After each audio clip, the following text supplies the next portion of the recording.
వివాహాలు, మూడేసి వివాహాలు, నాలుగేసి వివాహాలు ఈ మధ్యకాలంలో కామన్ అయిపోయింది. రెండేసి పెళ్ళిళ్ళు అట్లా.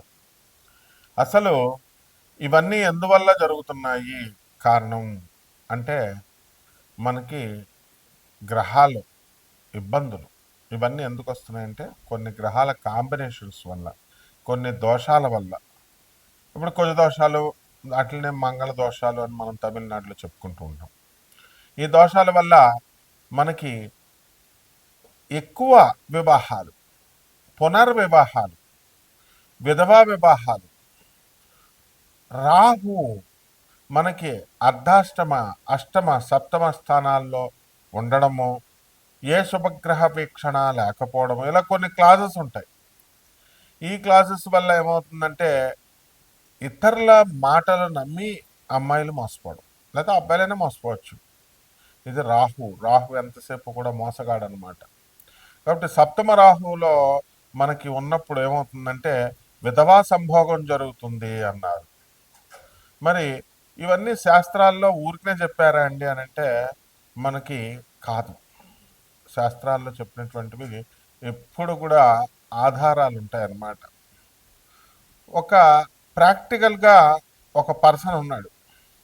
అతను నెల్లూరుకు చెందినటువంటి వాడు. ఏమండి, సప్తమ రాహు ఉన్నాడురా, నీకు విధవా సంభోగం జరుగుతుంది అని అంటే అతను మామూలుగా అనుకున్నాడు. ఏమీ లేదండి గురువు గారు అన్నది 25 సంవత్సరాల క్రితం మాట. ఆయ్, శాస్త్రం అబద్ధం చెప్పదంటే 2 రోజులు పోయిన తర్వాత అప్పుడు కరెక్టే గురుగారు, మా ఇంటికి ఒక పని మనిషి వచ్చేది, నేను పైన ఒక ఆ, దీంట్లో ఉంటున్నాను, ఆ, పైన గెస్ట్ రూమ్ లాగా అక్కడ వచ్చేదన్నమాట. అవుట్ హౌస్లో ఉంటున్నాను అని ఏదో చెప్పుకొచ్చాడు. పెంట్ హౌస్లో ఉంటున్నాను అని చెప్పుకొచ్చాడు. సో మరి శాస్త్రం తప్పు చెప్పలేదు కదా. అలాగే పాపం ఏదో వివాహం చేస్తారు.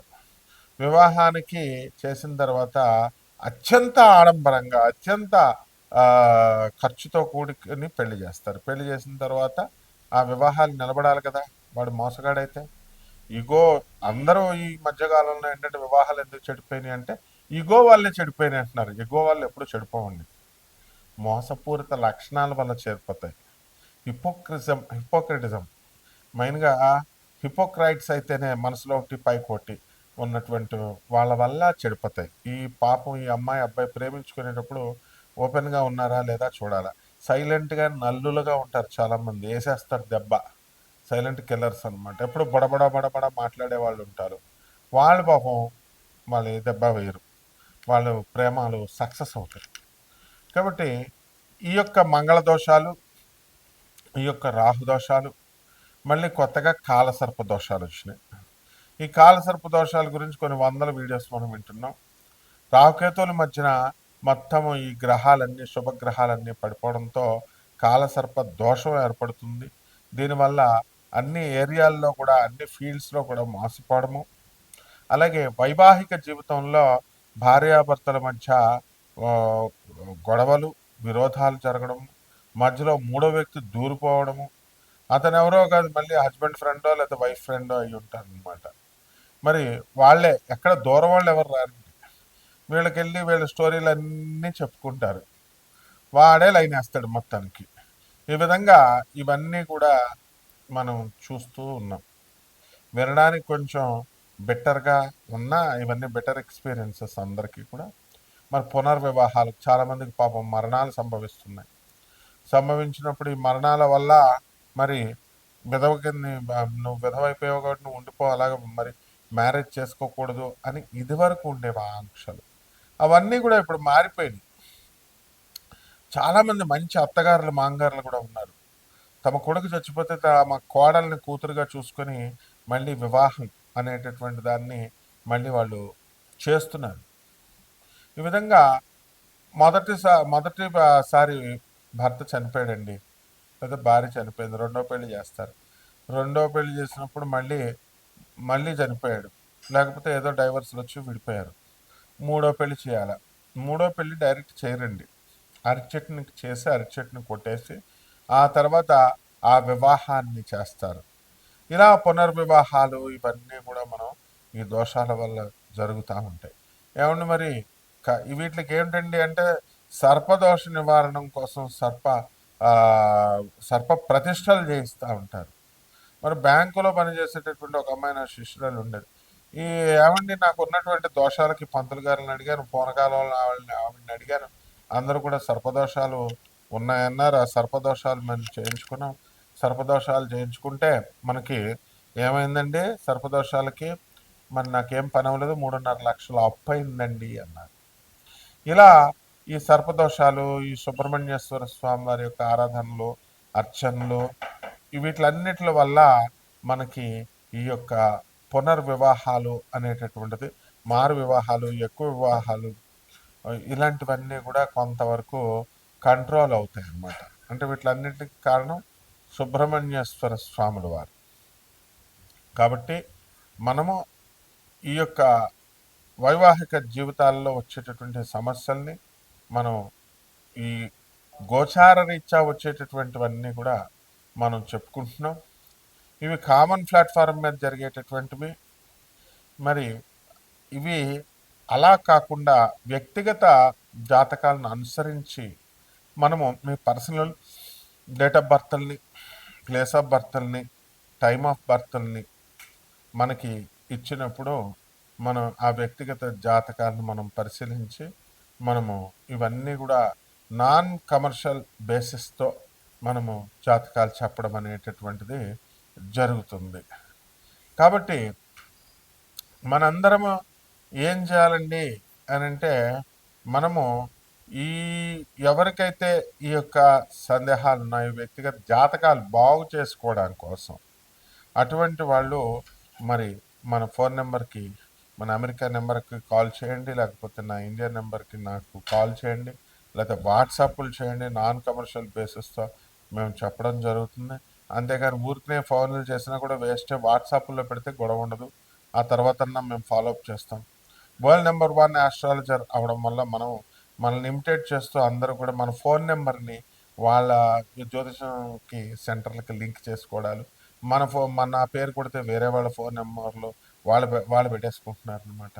ఇలా వాళ్ళు వేరే జ్యోతిషం సెంటర్లు వచ్చేలాగా పెట్టుకోవడం, ఇలాంటివి ఏవో చేస్తున్నారు. కాబట్టి ఇది కార్పొరేట్ ఆఫీస్ మనది యుఎస్ఏ. నాసా టెక్నాలజీని ఉపయోగించి, మోడర్న్ సైన్స్ను ఉపయోగించి, నాసా రిపోర్ట్స్తో మనం పరిశీలించి, అలాగే జిపిఎస్ ట్రాకింగ్ సిస్టమ్ను ఉపయోగించి, అలాగే లైఫ్ లైన్ టైం ఫ్యాక్టర్ని ఉపయోగించి మనం మోడర్న్ సైన్స్ని, అత్యాధునికమైనటువంటి మోడర్న్ సైన్స్ని మనం అతి ప్రాచీనమైనటువంటి ఈ యొక్క ఋషులు ఇచ్చినటువంటి జ్యోతిష శాస్త్రానికి మిళితం చేస్తూ జ్యోతిష విశ్లేషణ అనేటటువంటిది చేయడం జరుగుతుంది.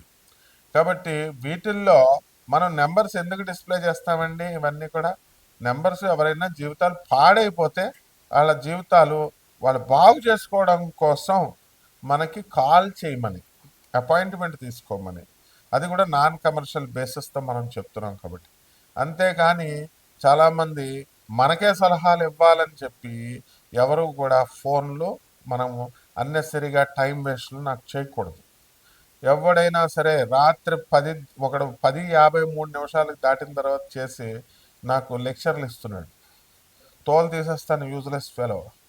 నువ్వేదో మిగతా పంతుల దగ్గర చెప్పినట్టుగా నాకు కనుక ఎవడైనా సరే కాల్ చేసి నాకు సలహాలు ఇవ్వాలని చెప్పినా, నాకు ఎవడైనా ఏంటి మీరు నాకు చెప్పేది ఏంట్రా? నేను ఒక ప్రొఫెసర్ని, అధర్వణ మీద పండితుడిని, చిన్నప్పటి నుంచి గురువుల దగ్గర పెరిగినటువంటి వాడిని, ఒక శాస్త్రాధ్యయనం చేసినటువంటి వాడిని. శాస్త్రాలు మా గురువులు వీడియో రిలీజ్ చేస్తే మా గురువులు ఏమనుకుంటారని భయపడుతున్నాను కాబట్టి లేకపోతే తాట తీస్తా. How dare you bloody fools, phone చేసి మాకు చెప్తారు మీరు కథలు. మళ్ళీ పంతులందరినీ బెదిరిస్తారు తాగుతూ, రాత్రి 10:53 కాల్ చేస్తూ. I will put you under bars, direct చెప్తున్నాను నేను. ఎవరైనా సరే పిచ్చి వేషాలు వేస్తే, పిచ్చి కామెంట్స్ చేసినా I will take the very severe action. మీరు ఎవరో పాపం జీవితాలు చితికిపోయిన వాళ్ళు ఉంటారు, వాళ్ళ కోసం నాన్ కమర్షియల్ బేసిస్తో మనం చేస్తున్నాం. మీ తల్లిదండ్రులకి మీరు తిండి పెట్టరు, సమాజానికి పనికిరారు, పేదవాళ్ళకి సేవ చేయరు, అనాథ పిల్లలకి డబ్బులు ఇవ్వరు, తర్వాత సన్యాసులకి రూపాయి ఇవ్వరు. ఎందుకురా మీ బతుకులు? సొల్లు కబుర్లు చెప్తూ తాగుతూ నాకు కాల్ చేస్తారా మీరు? How dare you bloody fellows. కాబట్టి మిగతా 12 రాశుల వారికి కూడా వీటి ఎఫెక్ట్ ఎలా ఉంటుంది, ఈ కుజ దోషాలు, ఈ సర్పదోషాలు, ఈ పునర్వివాహాలు, ఈ యొక్క మూడేసి నాలుగేసి వివాహాలు, అసలు పెళ్ళిళ్ళు కాకపోవడాలు, కొంతమందికి అసలు పెళ్లి కాని ప్రసాదుల్లాగే మిగిలిపోతారు. ఇవన్నీ ఎందుకు, ఇవన్నీ కూడా చూద్దాం. నా బేబీ పోయింది, నా బేబీ పోయింది, నా బేబీ పోయిందని చాలా మంది బాధపడుతూ ఉంటారు. అబార్షన్స్, ఆడపిల్ల ఆ పెళ్ళిళ్ళు చేసుకున్న వాళ్ళు అత్తగారులు చేయించేస్తున్నారు. మగపిల్లడు పుట్టలేదని అత్తగారులు ఆడపిల్లలు పుట్టారని చేయించేస్తే తప్పు కదమ్మా. అసలు డాక్టర్లు ఓ పక్క గవర్నమెంట్ భయపెడుతున్నారే మిమ్మల్ని లోన్ వేసేస్తామని, లింగ లింగ నిర్ధారణ టెస్ట్ చేయకూడదని.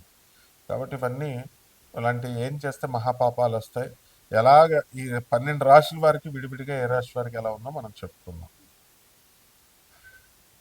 మేషరాశి, ఈ మేషరాశి వారికి అందరికీ కూడా నవంబర్ నెలలో ఏలినాటి శని జరుగుతోంది. అలాగే గురుడు కర్కాటక రాశిలో ఉన్నాడు. దానివల్ల అర్ధాష్టమ గురుడు, పనులన్నీ లేటుగా అవడము, అప్పులు చక్కగా అందరూ పట్టుకొచ్చి ఇవ్వడము, ఆదాయాలు నవంబర్ నెలలో మనకి ఈ యొక్క పెరగడం గత నెల కంటే కూడా పోల్చి చూసుకోవడం సరిపోతుంది. ఇందాక మనం పైన చెప్పుకున్న విధంగా మంగళ దోషాలు, కాలసర్ప దోషాల వల్ల, తర్వాత ఈ యొక్క వీటి వల్ల ఏమైనా ఆడపిల్లలు మోసపోవడానికి అవకాశాలు ఉన్నాయా అంటే ఏలినాటి శనిలో ఆడపిల్లలు మోసపోవడానికి అవకాశాలు ఉన్నాయి. కాబట్టి ప్రేమ వ్యవహారాల్లో విద్యార్థులు కానీ ఇతరులు కానీ వెళ్ళకూడదు మేషరాశిలో ఉన్నటువంటి వాళ్ళకి. మరి మేషరాశిలో ఉన్నటువంటి వారంతా కూడా అనుకున్న పనులు అనుకున్నట్టు సాధిస్తారు, విదేశాలకు వెళ్తారు. ఈ కాలంలో ఉద్యోగాలు రావట్లేదు అంటే అది గవర్నమెంట్ ఉద్యోగాలు కాదు కదా. ఇప్పుడు ప్రతి చోట ఎక్కడో క్యాంపస్ ఇంటర్వ్యూలు అవి జరుగుతూ ఉంటాయి. అండ్ ఓపెనింగ్స్ అన్నీ కూడా శనివారం ఆదివారాలు ఉంటాయి. కాబట్టి ఉద్యోగాలు రానటువంటి యువత నిరుత్సాహపడాల్సినటువంటి అవసరం లేదు. ఈ నవంబర్ నెలలో గురుడు కర్కాటక రాశిలో వెరీ స్ట్రాంగ్గా ఉన్నాడు. కాబట్టి ఖచ్చితంగా మీ అందరికీ కూడా ఉద్యోగాలు వస్తాయి. ఆరోగ్య సమస్యలు మాత్రం కొన్ని సంభవించడానికి అవకాశాలు ఉన్నాయి. మేషరాశి వారికి అందరికీ కూడా తలనొప్పులు, మైగ్రేన్లు ఇలాంటి వ్యాధులు రావడానికి అవకాశాలు ఉన్నాయి. జనరల్ హెల్త్ ఖరాబ్ అవ్వకపోయినప్పటికీ కూడా ఏదో జలుబు, రొంప ఇలా అన్ని రకాల రోగాలు మనకే వచ్చేసినట్టుగా ఉంటాయి. సాఫ్ట్వేర్ ఇంజనీర్లకి మంచి ప్రమోషన్లు రావడానికి అవకాశాలు ఉన్నాయి. ప్రేమ వ్యవహారాల్లో విఫలమైనటువంటి వాళ్ళకి మళ్ళీ కొత్త ప్రేమికులు దొరకడం, లేకపోతే ఆ పాత ప్రేమికులే మళ్ళీ తమ తప్పు తెలుసుకుని తాము మళ్ళీ రావడం, లేదా వాళ్ళ అమ్మా నాన్నగారులు చూసిన పెళ్ళిళ్ళు చేసుకోవడం, ఇలాంటివన్నీ కూడా జరుగుతాయి. అలాగే ఈ యొక్క కుజగ్రహ ప్రభావం వలన మీకు ఈ military, police department, income tax, commercial tax డిపార్ట్మెంట్లో పనిచేస్తున్నటువంటి వాళ్ళందరికీ కూడా మీకు ఏం జరుగుతాయండి అంటే ప్రమోషన్స్ రావడానికి అవకాశాలు ఉంటాయి. మీడియా రంగాలలో ఉన్నటువంటి వాళ్ళు, టెక్నీషియన్స్, కెమెరామ్యాన్స్, తర్వాత జర్నలిస్టులు, వీళ్ళందరికీ కూడా మంచి కాలం అని చెప్పాలి. స్వతంత్ర వృత్తుల్లో ఉన్నటువంటి లాయర్లు, డాక్టర్లు, చార్టెడ్ అకౌంటెంట్లు, కాస్ట్ అకౌంటెంట్లు, ఇతర సొంత వ్యాపారాలు చేసే వాళ్ళందరి పరిస్థితి బాగుంటుంది. కోడిగుడ్ల వ్యాపారం, పౌల్ట్రీలు, తర్వాత మేకలు, ఆవుల సంపద, ఇవన్నీ కూడా చేస్తున్నటువంటి బిజినెస్ వాళ్ళంతా కూడా ఫస్ట్ క్లాస్గా మీకు ముందుకెళ్తారు. అయితే ఒక ఆడది మిమ్మల్ని తరిమి కొడుతుంది అనేటటువంటి విషయాలు మాత్రం గుర్తుంచుకోవాలా ఈ యొక్క మేషరాశి వారికి. మీరు మీ మీద పగబట్టిన ఆడది మీ వెనక తరుముకుంటూ వస్తుంది నాగుపాములాగా. కాబట్టి ఎవరైనా తప్పులు చేస్తే తెలుసుకుని ఆడపిల్లలకి మీరు క్షమాపణ చెప్పుకోవడం, లేకపోతే వాళ్ళకి చేసిన మోసాన్ని మీరు సరిదిద్దుకోవడం, ఇలాంటి సరిదిద్దు కార్యక్రమాలలో మీరు ఉండాలి.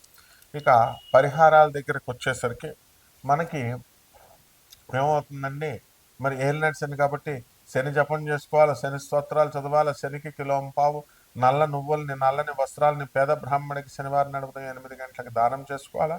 దశమహావిద్యల్లో ఒకటైనటువంటి మహాకాళి అమ్మవారి యొక్క హోమాన్ని మీ ఇళ్లలో జరిపించుకోవడం, అలాగే సుబ్రహ్మణ్యేశ్వర స్వామి వారికి ఓం శరవణ భవ అంటూ ఒక మంత్రాన్ని జపించడం, ఓం సీతామహాలక్ష్మి అయిన నమః అంటూ ప్రతిరోజు కూడా శుక్రవారం నాడు సీతామహాలక్ష్మికి మీరు కుంకుమార్చన చేసుకోవడం, ఈ రకంగా మీరు చేసినట్లయితే బ్రహ్మాండంగా ఉంటుంది. శుభమస్తు.